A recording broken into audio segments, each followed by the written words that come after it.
kedua ni. Yang kedua ni muka surat sebelah. Dia sama je macam tadi. Muka surat 85 tak salah saya.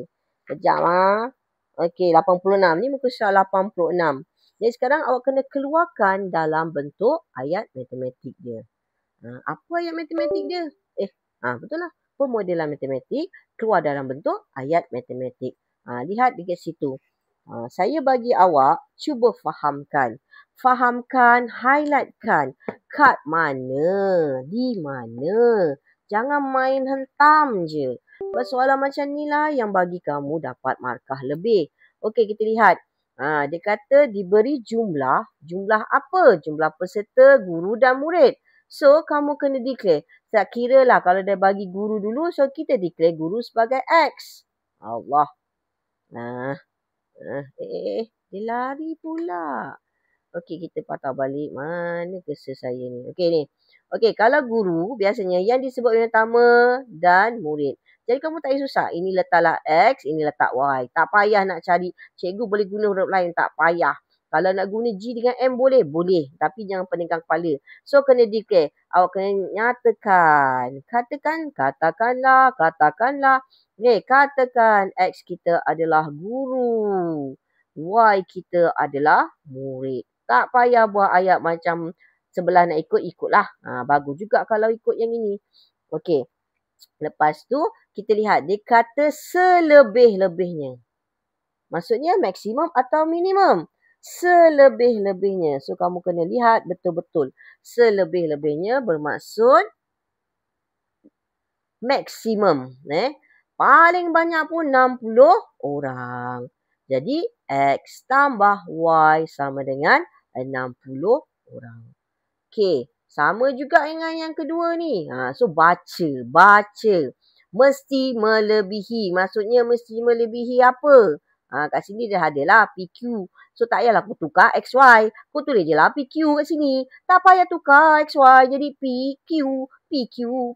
Back P berapa? Back Q berapa? Dah tak payah susah-susah tukar-tukar. So, gantikan je lah. Kalau tak nak pening, ganti je lah.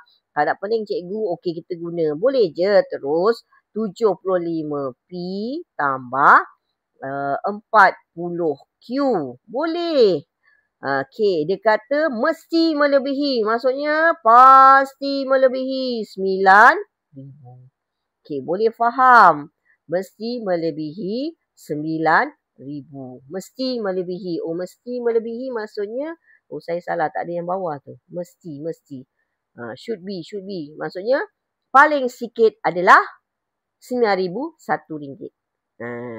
Keuntungan dia. Okey, boleh Jadi kalau kita lihat yang bawah ni pun sama juga. Nanti kamu baca dan buat.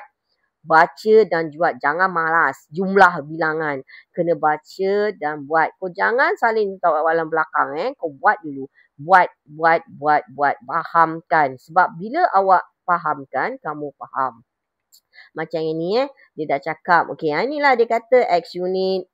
Ni pada contoh. Dia dah kata electronic X ialah dia dah bagi tahu ni. Baca soalan. Jangan malas. Bilangan peralatan elektronik yang dihasilkan elektronik apa? Elektronik kita ada dua, P dan Q. So kita ada X tambah Y. Kena faham. Dia kata dihasilkan jumlah. Maksudnya jumlah minimum. Minimum apa? Paling sikit. Jadi dia paling sikit dia boleh dia boleh hasilkan 500. Ini pula apa? Sekurang-kurangnya. Sekurang-kurangnya siapa? X dengan Y. Kena fahamkan soalan. Sekurang-kurangnya tu macam mana? Jangan malas. Ni sekurang-kurangnya 3 kali bilangan P.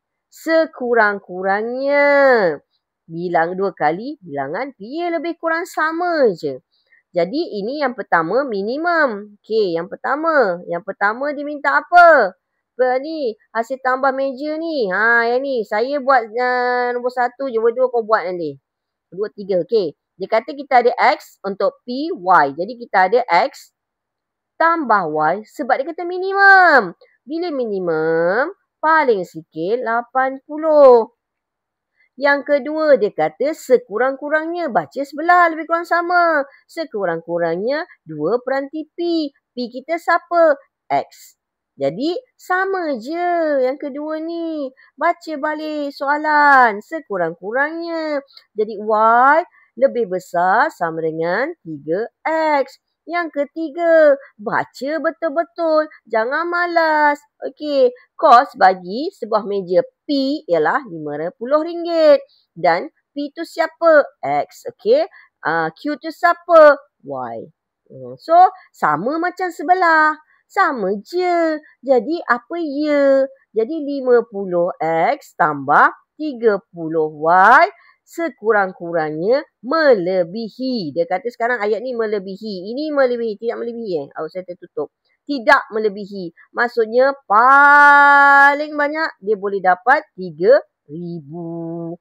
Okey, boleh? Okey, settlekan semuanya. Saya akan masuk the next page.